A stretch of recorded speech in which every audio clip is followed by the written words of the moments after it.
പോണ ഞങ്ങൾക്ക് നഷ്ടം. ഇതാണ് ലെമൺ റൈസ്. ലെമൺ റൈസ്, ഉച്ചക്കച്ച ചൂരക്കറി, പിന്നെ തേങ്ങ ചമ്മന്തി.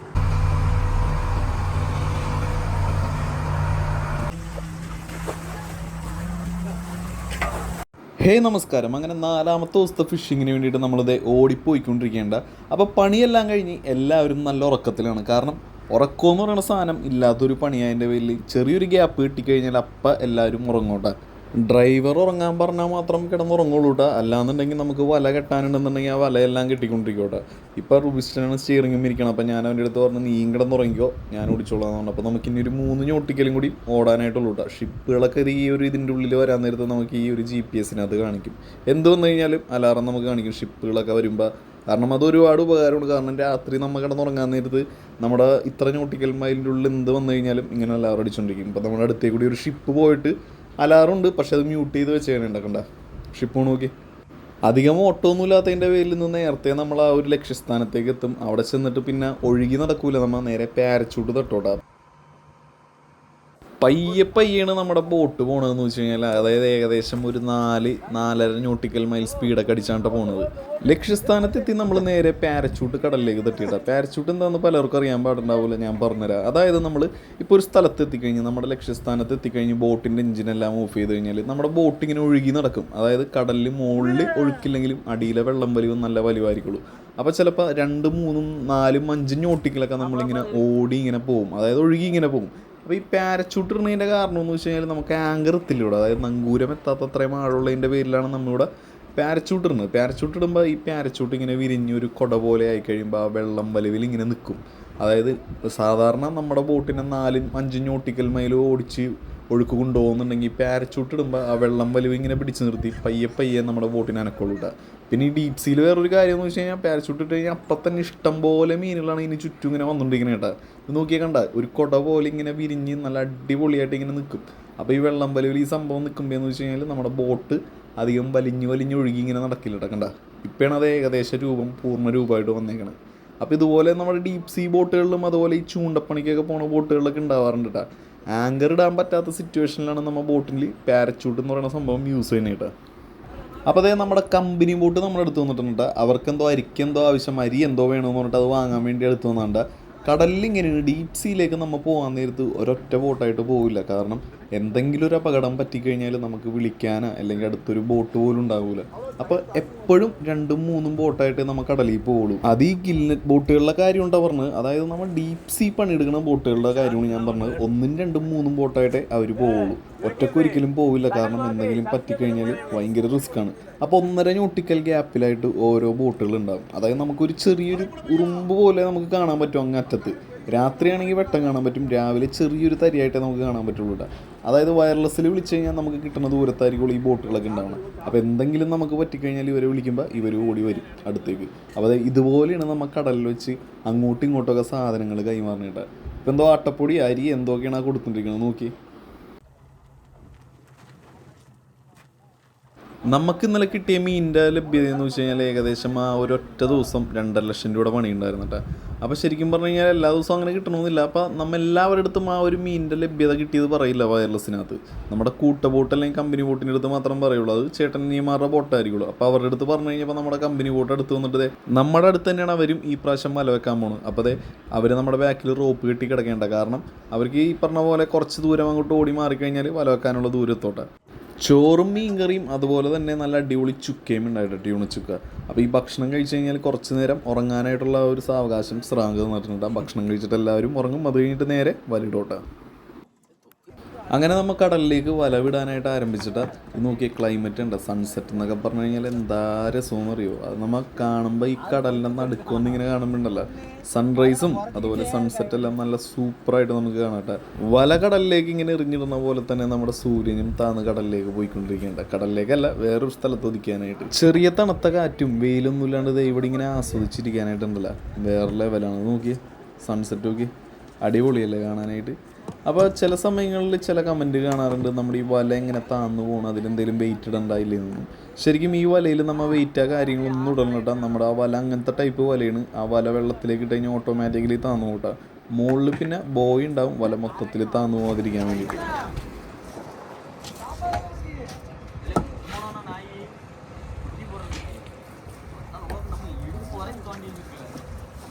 കടൽ ശരിക്കും പറഞ്ഞു കഴിഞ്ഞാൽ നീലക്കടൽ പോലെയാണ് നമുക്ക് തോന്നുന്നത്. ഈ കരഭാഗത്താണ് കൂടുതലും പച്ചക്കടൽ പോലെ തോന്നുന്നത്. നമുക്ക് ഉള്ളിലേക്ക് വന്നു കഴിഞ്ഞാൽ ഡീപ് സീയിലേക്ക് വന്നു കഴിഞ്ഞാൽ ഭയങ്കരമായിട്ടും നീല കളറായിട്ടേ നമുക്ക് തോന്നുള്ളൂ. വല ഇളക്കി തീരാറായിട്ടുണ്ടാ. ഇനി ഏകദേശം ഒരു അരക്കട്ടാപ്പും കൂടി ഉള്ളൂ. അത് കഴിഞ്ഞാൽ നമ്മുടെ വല ഇളക്കി കഴിയോട്ടെ.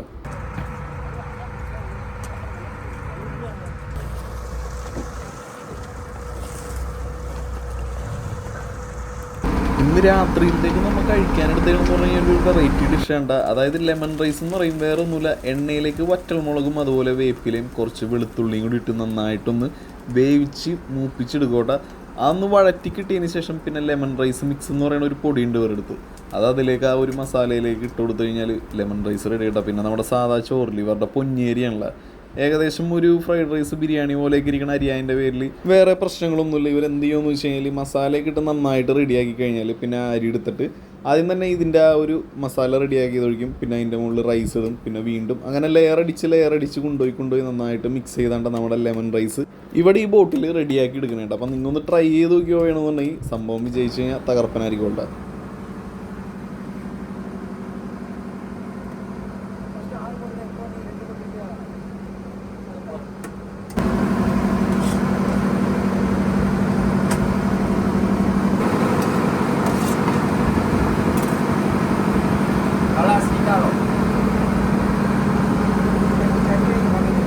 ലൈം റൈസ് മാത്രമല്ല കേട്ടോ കഴിക്കാനായിട്ട്. അതിൻ്റെ ഒപ്പം ഒരു വെള്ളക്കടലയുടെ ചെറിയൊരു ചമ്മന്തിയും ഉണ്ട് കേട്ടോ. പിന്നെ നമ്മുടെ ഈ മീനിൻ്റെ മുന്നത്ത് വെച്ചേക്കണ കുളമ്പ് എന്തെങ്കിലുമൊക്കെ ഉണ്ടെന്നുണ്ടെങ്കിൽ അതും കൂട്ടി ഞങ്ങൾ തട്ടോട്ടെ.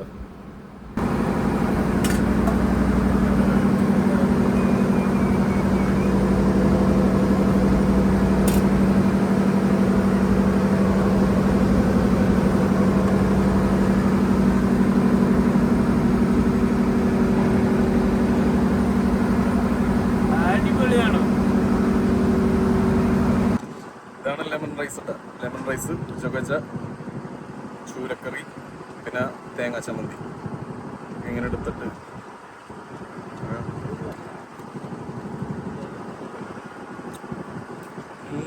നല്ല ടേസ്റ്റ് ഉണ്ട്, കൊള്ളാം.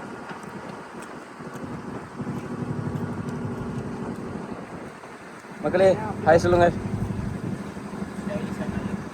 சொல்லுங்க ஹாய். അങ്ങനെ ഞങ്ങളുടെ ഭക്ഷണമെല്ലാം കഴിഞ്ഞതേ കിടക്കാനായിട്ടുള്ള സെറ്റപ്പോടെ റെഡിയാക്കിയിട്ടുണ്ട്. കണ്ടല്ലോ, ഇതൊക്കെ ഇപ്പോൾ ഇവിടെയാണ് ഞങ്ങൾ കിടക്കുന്നത് അല്ലേ. ഇങ്ങതാ നമ്മ പടുക്കും ഇവിടെ കിടക്കുമ്പോൾ എന്ന് വെച്ച് കഴിഞ്ഞാൽ മുകളിലുള്ള നക്ഷത്രങ്ങളെല്ലാം കണ്ടിങ്ങനെ സുഖസുന്ദരമായിട്ട് കിടക്കാം. അപ്പോൾ നമുക്ക് ഒരു കാര്യം ചെയ്യാം, വെളുപ്പിന് വല പിടിക്കുന്ന സമയത്ത് കാണാം. ഓക്കെ, സമയം ഒരു 12:30 ആയപ്പോഴേക്കും നമ്മൾ വല പിടിക്കാനായിട്ട് തുടങ്ങിയിട്ട് അങ്ങനെ നമ്മുടെ റോപ്പ് വീഞ്ചിൽ കയറ്റിക്കൊണ്ടിരിക്കണേണ്ട. 2-3 മണിക്കൂറൊക്കെയാണല്ലോ നമ്മൾ കിടന്നുറങ്ങണത്. ഉറങ്ങുമ്പോൾ എന്ന് വെച്ച് കഴിഞ്ഞാൽ നല്ല ഡീപ്പ് സ്ലീപ്പിലായിരിക്കുള്ളൂ. അപ്പം തന്നെ വിളിച്ച് എണീപ്പിക്കോട്ടെ. അപ്പോൾ എല്ലാവർക്കും എണീറ്റ് വരുന്ന കുറച്ച് നേരമൊക്കെ ഒന്ന് അങ്ങോട്ടും ഇങ്ങോട്ടൊക്കെ നടന്നതിന് ശേഷം എല്ലാവരും ബീഞ്ചിൻ്റെ അടുത്തേക്ക് വരുള്ളൂ. ആദ്യത്തെ സെറ്റ് അല്ലെങ്കിൽ ആദ്യത്തെ കെട്ടാപ്പ് നമ്മൾ എടുക്കാനായിട്ട് തുടങ്ങിയിട്ടുണ്ട്. ആദ്യത്തെ സെറ്റ് വലയെന്ന് പറയുമ്പോൾ നമ്മൾ അവസാനം ഇട്ട സെറ്റായിരിക്കുള്ളൂ ഏറ്റവും ആദ്യം എടുക്കുന്നുണ്ട്. അപ്പോൾ ഒട്ടുമിക്ക ദിവസങ്ങളിലും ആദ്യത്തെ സെറ്റ് വലയിനകത്ത് അങ്ങനെ അധികം മീൻ വരാറില്ല. കാരണം മുന്നിട്ട് പോയാലായിരിക്കുള്ളൂ മീൻ കുടുങ്ങാറട്ടെ. അങ്ങനെ ആദ്യത്തെ സെറ്റ് വല കഴിഞ്ഞതും നമ്മുടെ ആ ഒരു സെറ്റ് വലയിൽ ഒന്നും ഉണ്ടായിരുന്നില്ല കേട്ടോ, ഒരു മീൻ പോലും കയറിയില്ല. അതിനുശേഷം നമ്മൾ രണ്ടാമത്തെ സെറ്റ് വല എടുക്കാനായിട്ട് തുടങ്ങിയിട്ടാ. രണ്ടാമത്തെ സെറ്റ് വല പാതിയായപ്പോഴേക്കും നമുക്ക് ഏകദേശം ഒരു 10-20 ചൂരയോളം വന്നിട്ടാണ്. വരയൻ ചൂര, ബുള്ളറ്റ്. ചില സമയങ്ങളിൽ അങ്ങനെയാണ്. കഴിഞ്ഞ പ്രാവശ്യം നമുക്ക് കിട്ടിയ തെരണ്ടിയും അതുപോലെ വലിയ വലിയ മീനുകളാണെന്നുണ്ടെങ്കിൽ ഈ പ്രാവശ്യം നമുക്ക് കൂടുതലായിട്ടും വന്നത് ഈ പറഞ്ഞ ചൂരയുണ്ട്. നോക്കി എന്തോരം ചൂരയാണ് നമുക്ക് കിട്ടിയണെന്ന് നോക്കി. അതും അത്യാവശ്യം ഒരെണ്ണം 4-5 കിലോ സൈസുള്ള ചൂരയുണ്ട് വന്നത്. പിന്നെ ഒരു തെരണ്ടിയും വന്നിട്ടുണ്ട്. ഇത് നമുക്ക് രണ്ടാമത്തെ സെറ്റ് വലയിൽ വന്ന മീനാണ്. ആദ്യത്തെ സെറ്റിൽ നമുക്ക് ഒന്നും ഉണ്ടായിരുന്നില്ല. രണ്ടാമത്തെ സെറ്റ് വലയിലാണ് ഈ പറഞ്ഞ മീൻ ഇത്രയും നമുക്ക് കിട്ടിയിട്ടാ. അതൊരു ഭാഗ്യമാണ് ശരിക്കും പറഞ്ഞു കഴിഞ്ഞാൽ. കടലിലെ കാര്യം നമ്മൾ ഒരിക്കലും പ്രഡിക്റ്റ് ചെയ്യരുത്. നമുക്ക് പ്രഡിക്റ്റ് ചെയ്യാനേ പറ്റില്ല. ചില സമയങ്ങളിൽ മീൻ ഉണ്ടാവും, ചില സമയങ്ങളിൽ മീൻ ഉണ്ടാവില്ല കേട്ടോ. പിന്നെ ഒരുപാട് പേര് നമ്മുടെ ഈ ഒരു കൂലിനെ കുറിച്ച് ചോദിക്കുന്നുണ്ട്. അതായത് കടലിൽ നമ്മൾ പണിയെടുക്കാൻ നേരത്ത് നിങ്ങൾക്ക് കൂലി എങ്ങനെയാണെന്ന് ചോദിക്കുന്നുണ്ട്. ശരിക്കും പറഞ്ഞു കഴിഞ്ഞാൽ ഒരിക്കലും അതിനൊരു ഫിക്സഡ് ആയിട്ടുള്ളൊരു കൂലി ഇല്ല കേട്ടോ. അത് ഡിപ്പെൻഡഡ് ആണ് നമുക്ക് എന്തോരം മീൻ കിട്ടുന്നത്. അത് മീൻ കിട്ടുന്നതും അതുപോലെ തന്നെ വിൽക്കണതും ചിലവെല്ലാം കാൽക്കുലേറ്റ് ചെയ്തിട്ടാണ് നമുക്ക് ഒരാൾക്ക് പങ്കെന്ന് പറയണത്. ശരിക്കും ഞാൻ വേണമെങ്കിൽ ഒരു ഉദാഹരണം പറയണമെന്നുണ്ടെങ്കിൽ ഇന്ന് നമുക്ക് ഈ പ്രാവശ്യം പോയി കഴിഞ്ഞപ്പോൾ ഒരു 20 ലക്ഷം രൂപയുടെ പണി ഉണ്ടായിരുന്നെന്ന് ചിന്തിക്കുക. ആ 20 ലക്ഷം രൂപയിൽ നമുക്ക് 7 ലക്ഷം രൂപയാണ് ഈ ബോട്ടിലുള്ള ചിലവ് എന്ന് പറഞ്ഞു കഴിഞ്ഞാൽ. ഒരു മാസത്തേക്ക് പോകാനുള്ള ചിലവ് 7 ലക്ഷം രൂപ. ഐസ്, ഡീസൽ, റേഷൻ ഈ മൂന്നിനും കൂടിയാണ് 7 രൂപ നമുക്ക് ചിലവ് തന്നെ. 5000 ലിറ്റർ ഡീസൽ 5 ലക്ഷം രൂപയോളാവും. പിന്നെ അതുപോലെ തന്നെ 1000 ബ്ലോക്ക് ഐസ് 1.25 ലക്ഷം രൂപയാവും. പിന്നെ 70,000 രൂപ റേഷൻ ഇട്ടാൽ, അതായത് 6 ചില്ലറ 7 രൂപയുടെ അടുത്ത് നമുക്ക് ഒരു മാസത്തേക്കുള്ള ചിലവ് വരും കേട്ടോ.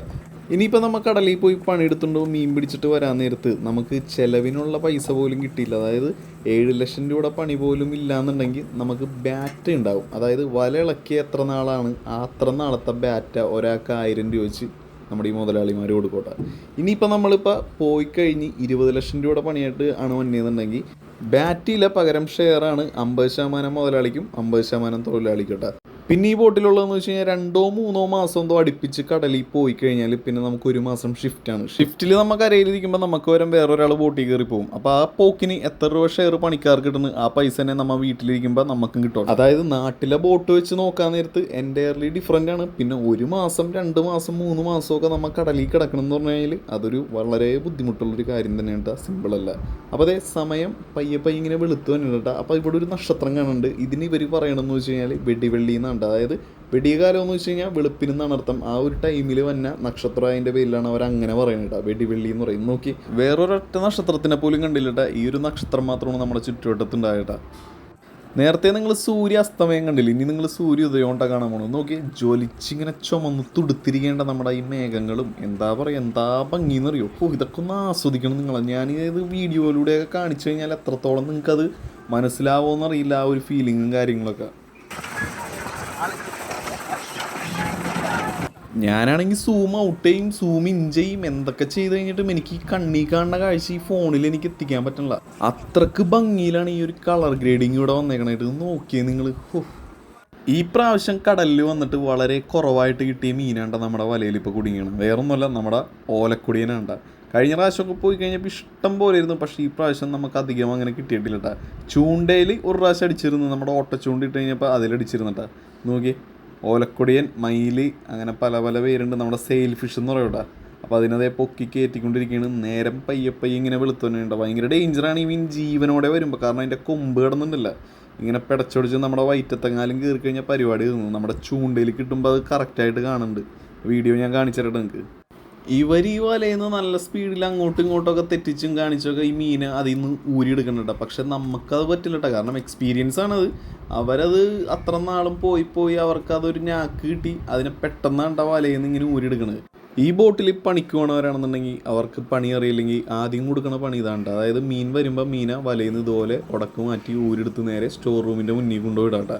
അതാണ് ഏറ്റവും ആദ്യം കൊടുക്കണ പണി ഈ ബോട്ടിൽ പോകുമ്പോഴേട്ടാ. ബോട്ടിൽ ചെറിയൊരു സ്പീക്കറുണ്ട്. പാട്ട് വെക്കുമ്പോൾ എപ്പോഴും പൊന്നി ഇതുപോലെ ഡാൻസ് കളിച്ച് വരും കേട്ടോ. പാട്ട് ഞാൻ മ്യൂട്ട് ചെയ്ത് കളഞ്ഞാണ്, വേറെ ഒന്നുമല്ല, അല്ലെങ്കിൽ കോപ്പി റൈറ്റ് ഇട്ടോട്ടെ. അങ്ങനെ നമ്മൾ അടുത്ത കട്ടാപ്പിലേക്ക് എത്തിയിട്ടാ. കൊടിക്കമ്പ് തേരിക്കുന്നത് നമ്മുടെ ആ ഒരു ചുമന്ന കളറുള്ള സംഭവമാണ് നമ്മുടെ റാഡർ കേട്ടോ. അപ്പോൾ അതിൻ്റെ ആ ഒരു ഇതാണ് ഞാൻ പറഞ്ഞത്. നമ്മുടെ GPS-നകത്ത് ഇത് എവിടെയാണ് കിടക്കണേന്ന് നമുക്ക് കാണിക്കുമെന്നാണ്. ഇത് ഓണായിരിക്കുള്ളൂ. രാത്രി നമ്മൾ ഇട്ട് കഴിഞ്ഞാൽ ഫുൾ ടൈം ഇത് ഓണായിരിക്കുള്ളൂ. ചാർജ് ഇല്ലാന്നുണ്ടെങ്കിൽ ഇതിൻ്റെ ചാർജും പേഴ്സൻറ്റേജൊക്കെ നമ്മുടെ GPS-ൽ കാണിക്കോട്ടെ എത്ര ഉണ്ടെന്നുള്ളത്. ചാർജ് കുറവുള്ള നേരിട്ട് നമ്മൾ ചാർജ് ചെയ്യും. രാത്രിയൊക്കെ തൂങ്ങിപ്പിടിച്ച് നല്ല രീതിയിൽ ഷോക്ക് അടിച്ചാണ് നിൽക്കണമെന്നുണ്ടെങ്കിൽ വെട്ടം വരുമ്പോഴേക്കും പിന്നെ നമുക്കൊരു ഉഷാറാവട്ടെ. കാരണം ഇവരുടെ കഥയൊക്കെ കേട്ടിരിക്കാനായിട്ട് നല്ല രസമാണ്. കുറച്ച് എനിക്ക് തമിഴ് അറിയണതിൻ്റെ പേരിൽ കുറേ കാര്യങ്ങളൊക്കെ ആയിട്ട് നമുക്കും ചിരി വരും കേട്ടോ. അപ്പോൾ അതേ ഒരു തെരണ്ടി കിട്ടിയാണുണ്ട്. ഇതൊരു വെറൈറ്റി തെരണ്ടിയാണ്. ഇവൻ്റെ പല്ല് കാണാനായിട്ട് നല്ല ഭംഗിയാണ്. പക്ഷേ ഇതിൻ്റെ മുള്ള് ഭയങ്കര ഡേഞ്ചറാണ്. അതുകൊണ്ട് തന്നെ നമുക്കിതിനെ കിട്ടിക്കഴിഞ്ഞാൽ എടുക്കാറില്ല കേട്ടോ, നേരെ കടലിലേക്ക് കളയൂട്ടോ. പിന്നെ വലയിൽ കുടുങ്ങി കിടക്കുന്നതിൻ്റെ വലിയ നമ്മൾ എങ്ങനെയെങ്കിലും ഉടക്ക് മാറ്റി എടുക്കുമ്പോൾ ചിലപ്പോൾ ജീവനുണ്ടെങ്കിൽ മുള്ളൊക്കെ കൈ കൊള്ളുമെന്ന് പേടി വരുമ്പോൾ നമ്മൾ മുള്ളൊടിച്ച് കളയൂട്ടോ. മുള്ളൊടിച്ച് കഴിഞ്ഞാലും ഇത് ജീവിക്കുമെന്നുള്ള ഒരു പലരുടെയും സംശയമായിരിക്കുള്ളൂ. മീൻ ജീവിക്കും, പക്ഷേ മറ്റുള്ള മീനുകളിൽ നിന്ന് ആക്രമിക്കപ്പെടാതിരിക്കാൻ വേണ്ടിയിട്ടാണ്, സ്വയരക്ഷയ്ക്ക് വേണ്ടിയിട്ടാണ് ഇതിന് മുള്ളുള്ളത്. ആ മുള്ളൊടിച്ച് കളയുമ്പോൾ എന്ന് വെച്ച് കഴിഞ്ഞാൽ അതിൻ്റെ സ്വയരക്ഷ നഷ്ടപ്പെട്ടു പോകട്ടെ, എന്നാലും അത് ജീവിക്കും. ഒരു മുള്ളല്ല, 2-3 മുള്ളുണ്ട്. ഇനി വളരോ ഇല്ലയെന്നൊന്നും എനിക്കറിയില്ല കേട്ടോ. അതിനെപ്പറ്റി അറിയണവരൊക്കെ ഉണ്ടെങ്കിൽ ഒന്ന് കമൻറ്റ് ചെയ്യാട്ട്. ഇത് നോക്കി കണ്ട, അതിൻ്റെ മുള്ള് നോക്കി, ചെറിയ തരണ്ടയാണെങ്കിൽ പോലും അതിൻ്റെ മുള്ളിൻ്റെ വലിപ്പം കണ്ട. ഇതൊക്കെ നമ്മുടെ കയ്യിൽ കൊണ്ടുകഴിഞ്ഞാൽ ഭയങ്കര ഡേഞ്ചറാണ്, വിഷമുണ്ടെന്നൊക്കെ പറഞ്ഞ് കേട്ടിട്ടുണ്ട് കേട്ടോ. 2-3 മുള്ളുണ്ട് കേട്ടോ ഒരു തരണ്ടിക്ക്. നമ്മ ഒടിച്ചളഞ്ഞ ഒരു മുള്ളാണ്, അത് ഏറ്റവും ബാക്കിൽ തന്നെ മുള്ളാണ്ട് ഒടിച്ചളഞ്ഞ്. അപ്പോൾ ഇതിൻ്റെ പല്ല് നോക്കി, ഞാൻ നേരത്തെ പറഞ്ഞില്ലേ, അടിപൊളിയല്ലേ കാണാനായിട്ട്, ഭയങ്കര ക്യൂട്ടാണ് കാണാനായിട്ട്. ഇതിനെയൊക്കെ കിട്ടിക്കഴിഞ്ഞാൽ നമ്മൾ അധികം നേരം വെച്ചുകൊണ്ടിരിക്കില്ല, അപ്പം തന്നെ വലയിൽ നിന്ന് എങ്ങനെയെങ്കിലും എടുത്തിട്ട് നേരെ കടലിലേക്ക് തന്നെ വിടോട്ടാ. അപ്പോൾ അതേ ആള് രക്ഷപ്പെട്ട് ഓടിയിട്ടോ. അപ്പം തന്നെ ഇതേ ചൂര കിടക്കണമെങ്കിൽ വലയിൽ നിന്ന് എടുത്ത് മാറ്റി ഓരോന്നിനെയും മാറ്റിക്കൊണ്ടിരിക്കേണ്ട, കാരണം അത്രയും ചൂര നമുക്കിങ്ങനെ വന്നുകൊണ്ടിരിക്കുകയാണ്. അപ്പോൾ ശരിക്കും പറഞ്ഞു കഴിഞ്ഞാൽ ഈ ചൂരയിൽ തന്നെ ചിലതേ നമുക്ക് ഉപയോഗിക്കാൻ പറ്റുള്ളൂ. കാരണം ചില ചൂരകളിങ്ങനെ വലയിൽ കുടുങ്ങി കിടക്കുമ്പോൾ ചില സ്രാവ് അല്ലെങ്കിൽ അങ്ങനത്തെ വലിയ മീനുകൾ വന്നിട്ട് എന്ത് ചെയ്യും, ഒരു 2 കടിയൊക്കെ കൊടുത്തിട്ട് പോകും. അങ്ങനത്തെ മീനുകൾ നമുക്ക് എടുക്കാനായിട്ട് പറ്റില്ല കേട്ടോ. നേരെ എടുത്താൽ കടലിലേക്കൾ. പിന്നെ അതിനെ SP എന്നൊക്കെ പറയും. SP എന്ന് വെച്ച് കഴിഞ്ഞാൽ നമുക്ക് ഉപയോഗിക്കാൻ പറ്റാത്തൊരിത്. അങ്ങ് ദൂരെ നിന്നതേ സൂര്യൻ ഉദിച്ചു വരുന്നേണ്ടി കാണുന്നത്. പെട്ടെന്നാണ്ടവന് പയ്യൊന്നുമല്ല, നല്ല സ്പീഡിൽ തന്നെ ഒരു 1-2 മിനിറ്റിനുള്ളിൽ തന്നെയാണ് കടലിൻ്റെ മുകളിലേക്ക് ഇങ്ങനെ പൊന്തി പൂർണ്ണ രൂപമായിട്ട് നിൽക്കുന്നത് കേട്ടോ. സത്യം പറഞ്ഞാൽ ഞാൻ ആലോചിച്ചു, ഇതെന്താണ് ഇത്ര സ്പീഡിൽ ഇങ്ങനെ വന്നിരുന്നു.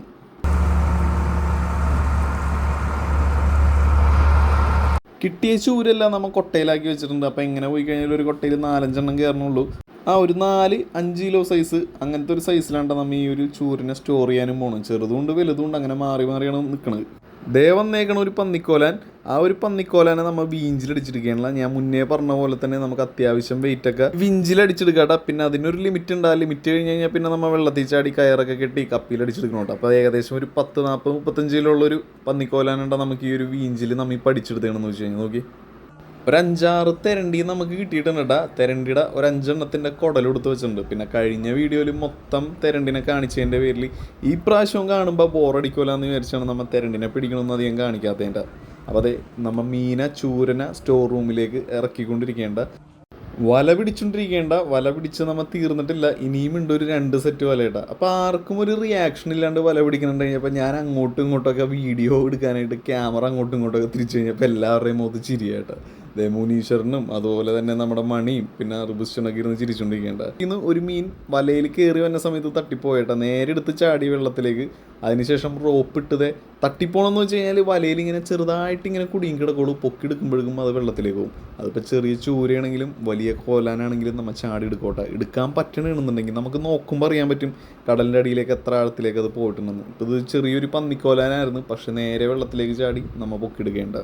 ഇങ്ങനത്തെ സൈസിലെ മീനൊക്കെ വന്നു കഴിഞ്ഞാൽ നമ്മൾ കറിക്കെടുക്കാറുണ്ട്. പിന്നെ ഇതിലും സൈസ് കുറവ് വന്നു കഴിഞ്ഞാൽ ഇവർ കരുവാട് ഉണ്ടാക്കാറുണ്ട്. കരുവാടെന്ന് വെച്ച് കഴിഞ്ഞാൽ നമ്മുടെ ഈ ഉണക്കമീനില്ലേ, കീറി മുറിച്ച് ഉണക്കാനായിട്ട് ഇടും. ബോട്ടിൻ്റെ മുകളിൽ ഇട്ട് കഴിഞ്ഞാൽ പെട്ടെന്ന് ഉണങ്ങി കിട്ടുമല്ലോ, മഞ്ഞപ്പൊടിയൊക്കെ ഇട്ട് കഴിഞ്ഞാൽ നല്ല വെയിലായിരിക്കുള്ളൂ, നിസ്സാര നേരം കൊണ്ട് ഉണങ്ങി കിട്ടുമോട്ടെ. അപ്പോൾ അതിൻ്റെ കൊമ്പെല്ലാം ഒടിച്ച് കളഞ്ഞ് ഇത് നമ്മൾ കരുവാടല്ല, ചിലപ്പോൾ കറിക്കെടുക്കും, അല്ലാന്നുണ്ടെങ്കിൽ കരുവാടാക്കോട്ടെ. കരുവാടാക്കിയിട്ട് നമ്മൾ തന്നെ കഴിക്കും. അതായത് ഈ ഉണക്കമീനാക്കിയിട്ട് നമ്മൾ തന്നെ കഴിക്കോട്ടെ ചില സമയങ്ങളിൽ. അങ്ങ് ദൂരേന്നേ വലയിൽ എന്തോ കുടുങ്ങി കിടക്കുന്നത് പോലെ തോന്നിയിട്ടാ. ഞാൻ വിചാരിച്ച മീനാണെന്നാണ്, പക്ഷേ മീനല്ലട്ടാ, ഇത് നമ്മുടെ ആമക്കുട്ടനാണ്. ഒരു അത്യാവശ്യം വലിപ്പമുള്ള ഒരു ആമതെ വലയിൽ കുടുങ്ങി കിടക്കേണ്ട. ആദ്യം വിചാരിച്ചത് ചത്തുപോയി എന്നാണ്, പക്ഷെ പാവം ചത്തിട്ടില്ല. കാരണം കുറേ നേരമായിട്ട് കിടക്കുകയാണ് പാവം. എങ്ങനെയെങ്കിലും വല കയറി വന്നിട്ട് നമ്മൾ അതിനപ്പം തന്നെ എടുത്ത് രക്ഷപ്പെടുത്തി കടലിലേക്ക് ഇടോട്ടെ. ഇതുങ്ങളെയൊന്നും നമ്മൾ പിടിക്കണല്ലേട്ടാ, അബദ്ധം വെച്ചാൽ വരെയാണ് നമ്മുടെ വലയിനകത്ത് ഇങ്ങനെ മഞ്ഞയുണ്ട പെട്ടുപോണിയാണ്. അപ്പോൾ അതെ, ജീവനുണ്ട് ടാക്ക്. നേരെ നമ്മൾ പെട്ടെന്ന് തന്നെ അഴിച്ച് കടലിലേക്ക് തിരിച്ച് പുള്ളിക്കാരനെ വിടുകയാണ്.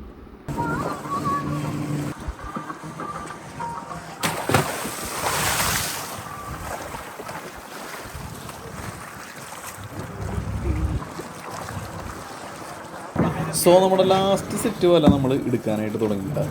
അപ്പോൾ വെട്ടം വന്ന ഒരു സമയമായപ്പോഴേക്കും മീനിൻ്റെ ലഭ്യതയൊക്കെ കുറഞ്ഞ് ചില സമയങ്ങളിൽ അങ്ങനെയുണ്ട്. വെട്ടം വരുമ്പോൾ ആദ്യമേ കുടുങ്ങി കിടക്കുന്ന മീനുകളെ വലയിൽ ഉണ്ടാവുള്ളൂ, എല്ലാത്തൊരു മീനും വലയിൽ കയറിയിട്ടുണ്ടാകും. ചൂര എന്നൊക്കെ പറഞ്ഞു കഴിഞ്ഞാൽ പെട്ടെന്ന് ഇങ്ങനെ എന്താ പറയുക, വല കണ്ടു കഴിഞ്ഞാൽ കാണാൻ പറ്റുമെന്നൊക്കെയാണ് പറഞ്ഞു കേട്ടാണ് ചില സമയങ്ങളിലുണ്ടാകും വെട്ടം വന്നു കഴിയുമ്പോൾ.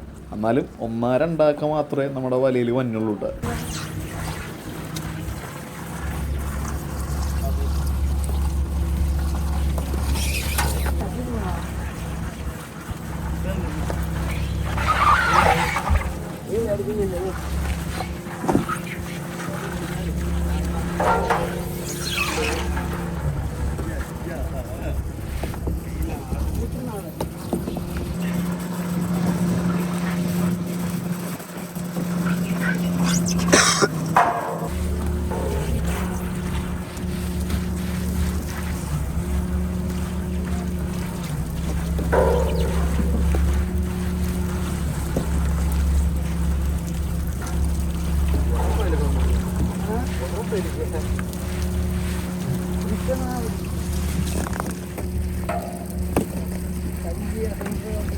ഇതെന്താണ് അത്യാവശ്യം സൈസുള്ളൊരു മീനെ വെറുതെ കടലിൽ കളയണമെന്ന് നിങ്ങൾ ചിന്തിക്കോട്ടെ. പക്ഷെ അതല്ല സംഭവം. ഞാൻ നേരത്തെ മുന്നൊരു പറഞ്ഞ കാര്യം ഓർമ്മയുണ്ടോ നിങ്ങൾക്ക്? അതായത് ചില ചൂരകൾ വലയിൽ കുടുങ്ങാൻ നേരത്ത് ഇതുപോലെ വേറെ മീനുകൾ വന്ന് ഇതിനെ കടിക്കണം എന്ന് വെച്ച് കഴിഞ്ഞാൽ ഇതിൻ്റെ അടിഭാഗം കടിച്ചിങ്ങനെ ആ ഒരു കുടലും കാര്യങ്ങളെല്ലാം എടുത്തുകൊണ്ട് പോകും. അപ്പോൾ എന്ന് വെച്ച് കഴിഞ്ഞാൽ നമുക്കത് യൂസ്ഫുൾ അല്ലേ. പോണനാളെ എங்களுக்கு നഷ്ടം ഇല്ല.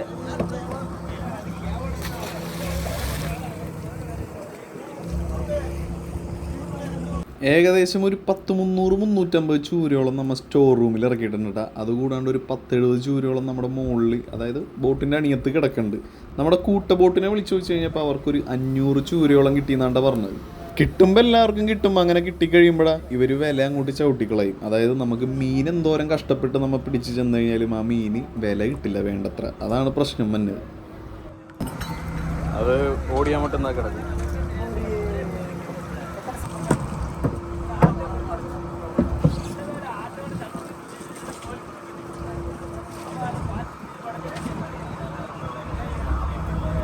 സ്റ്റോറിലേക്ക് ചൂരഞ്ഞ ഇട്ടിട്ട് കൊടുക്കണേണ്ടി കാണുന്നത്. ഐസിൻ്റെ മുകളിലേക്ക് ഇതുപോലെ നമ്മൾ ലെവലാക്കിയിട്ടിട്ട് അതിൻ്റെ മുകളിലേക്ക് നമ്മൾ ഐസ് ചെയ്യും. ഐസ് ചെയ്തിട്ട് പിന്നെ അടുത്ത ചൂരനെ വെക്കാൻ നേരത്ത് നമ്മൾ മുകളിൽ സ്റ്റെപ്പർ ഇടും. അതായത് ആ അടിയിൽ വെച്ചേക്കണം പ്ലൈവുഡിൻ്റെ പീസ് വെച്ചിട്ടേ നമ്മൾ അടുത്ത മീൻ സ്റ്റോർ ചെയ്യുള്ളൂ. അല്ലെങ്കിൽ ഉള്ള പ്രശ്നം എന്ന് വെച്ച് കഴിഞ്ഞാൽ അടുത്ത മീൻ ഇതിൻ്റെ മുകളിൽ വരുമ്പോഴേക്കും ഈ മീൻ ചതഞ്ഞ് വെറുതെ നാശമായി പോകും. അതുകൊണ്ട് ഇത് കേടുപാടില്ലാത്ത രീതിയിൽ നമ്മൾ സേഫാക്കി വെച്ചിട്ടേ നമ്മൾ അടുത്ത മീൻ സ്റ്റോർ ചെയ്യുള്ളൂ കേട്ടോ. അങ്ങനെ നമ്മുടെ അവസാനത്തെ സെറ്റ് വലട റഡാറും കാര്യങ്ങളൊക്കെ കയറി വന്നിട്ടുണ്ട്. ഇനി അപ്പോൾ ഏകദേശം പണി ഒതുങ്ങിയിട്ടുണ്ട് കേട്ടോ. റുബിസ്റ്റിന് വിശന്നിട്ട് ഒരു രക്ഷയില്ല എന്ന് പറഞ്ഞിട്ട് നേരെ പോയിട്ട് ചോറും അതുപോലെ നമ്മുടെ ഈ ഒരു പക്കോട പോലത്തെ എന്തോ സാധനം ഉണ്ട്, അതും അച്ചാറും കൂടിയും കൂട്ടി കഴിക്കണേണ്ട.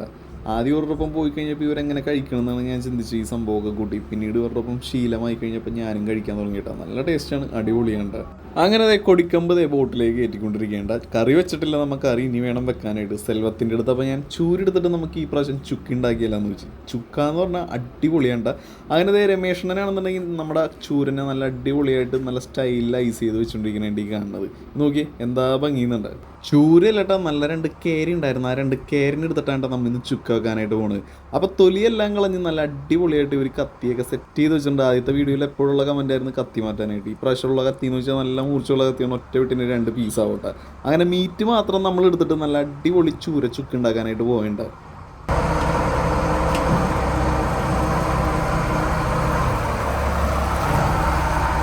കേരയുടെ മാംസം പറയേണ്ടില്ല കേട്ടോ. നല്ല അലുവ കഷ്ണം പോലെ ഇരിക്കണ റോ ആയിട്ടൊക്കെ കഴിക്കാൻ പറ്റും. പുറത്തുള്ളവരൊക്കെ റോ ആയിട്ടാണ് കഴിക്കാറുള്ളത്. കുറച്ച് ക്യാബേജും സംഭവങ്ങളൊക്കെ ഉണ്ടെങ്കിൽ അടിപൊളിയായിട്ട് കഴിക്കായിരുന്നു. പക്ഷെ ഇപ്പം അതൊന്നും ഇല്ലാത്തതിൻ്റെ വലിയ നമ്മൾ കഴിക്കണില്ല കേട്ടോ.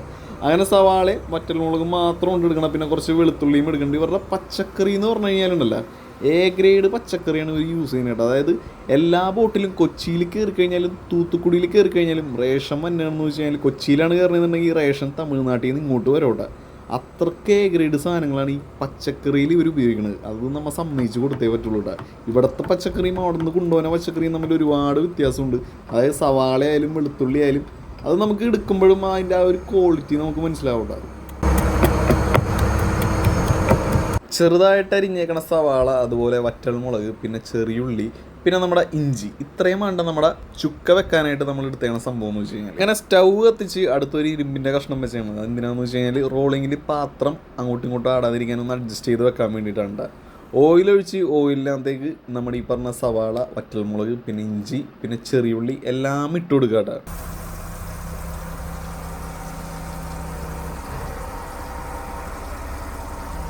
സെൽവം ഒരു അടിപൊളി ഷെഫാണെന്ന് വേണമെങ്കിൽ പറയട്ടെ. കാരണം ഒട്ടുമിക്ക മീൻ വിഭവങ്ങളും ഉണ്ടാക്കാനായിട്ട് അറിയട്ടെ. മീൻ വിഭവങ്ങൾ മാത്രമല്ല, എല്ലാത്ത കാര്യങ്ങളും സൂപ്പറായിട്ട് നല്ല വൃത്തിയോടുകൂടി എല്ലാ കാര്യങ്ങളും ചെയ്യട്ടെ. നമ്മുടെ ഫിഷിൻ്റെ മീറ്റ് കഴുകി വൃത്തിയാക്കിയിട്ട് നമ്മുടെ ആ ഒരു സവാള വഴറ്റിയതിലോട്ടൊക്കെ ഇട്ട് കൊടുക്കുന്നുണ്ട്. ഇനിയാണ് മെയിനായിട്ടുള്ള പരിപാടി എന്ന് വെച്ച് കഴിഞ്ഞാൽ ആ ഒരു തവ എടുത്തിട്ട് ഒന്ന് ജസ്റ്റ് ഒന്ന് 2 ഇളക്കിളക്കി അതൊന്ന് ഉടയണ രീതിയിലാകുമ്പോഴേക്കും കുത്തി കുത്തി കുത്തി കുത്തി കുത്തി നന്നായിട്ട് അതിനെ ഉടച്ച് ചെറിയ ചെറിയ കഷ്ണങ്ങളാകണുണ്ട്. അതൊരു ചടങ്ങ് പരിപാടി തന്നെയാണ്.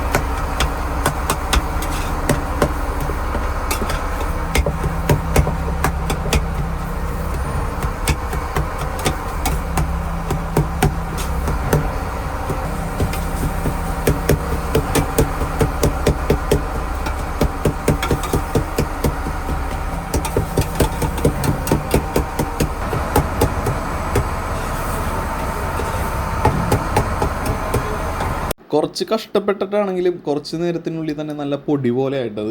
അതിനുശേഷം നമ്മുടെ ആ ഒരു ഫിഷ് മസാല അല്ലെങ്കിൽ നമ്മുടെ ചിക്കൻ 65ൻ്റെ മസാല പാക്കറ്റ് ഇട്ട് കൊടുത്തിട്ട് നന്നായിട്ടൊന്ന് ഇളക്കി കഴിഞ്ഞാൽ നമ്മുടെ ട്യൂണച്ചുക്ക് ഇവിടെ റെഡിയായിട്ട അന്യായ ടേസ്റ്റാണ് സംഭവം. ഒരു തവണയെങ്കിലും ചൂരയൊക്കെ കിട്ടുമ്പോൾ ഇങ്ങനെ ഒന്ന് ട്രൈ ചെയ്ത് നോക്കട്ടെ. സംഭവം അടിപൊളിയാണ്. എന്നിട്ട് നല്ല തണുത്ത കഞ്ഞിയോടൊപ്പം കുടിക്കണം. അതാണ് അതിൻ്റെ ആ ഒരു ഹൈലൈറ്റ് എന്ന് പറഞ്ഞു കഴിഞ്ഞാൽ. അങ്ങനെ നമ്മളിത് ഇപ്പോഴാണ് ഭക്ഷണം കഴിക്കുന്നത്. നല്ല തണുത്ത കഞ്ഞിയും അതുപോലെ തന്നെ നല്ല അടിപൊളി ചൂരച്ചുക്കയും കൂടി ഒന്ന് ടേസ്റ്റ് ചെയ്ത് നോക്കാം എങ്ങനെയുണ്ടെന്നുള്ളത്. നോക്കിയേ, നല്ല അടിപൊളി ചൂരച്ചുക്കേണ്ടി കാണുന്നത് കേട്ടാ. ചൂരച്ചുക്കൻ പിന്നെ ഇന്നലത്തെ തണുത്ത കഞ്ഞിയുടെ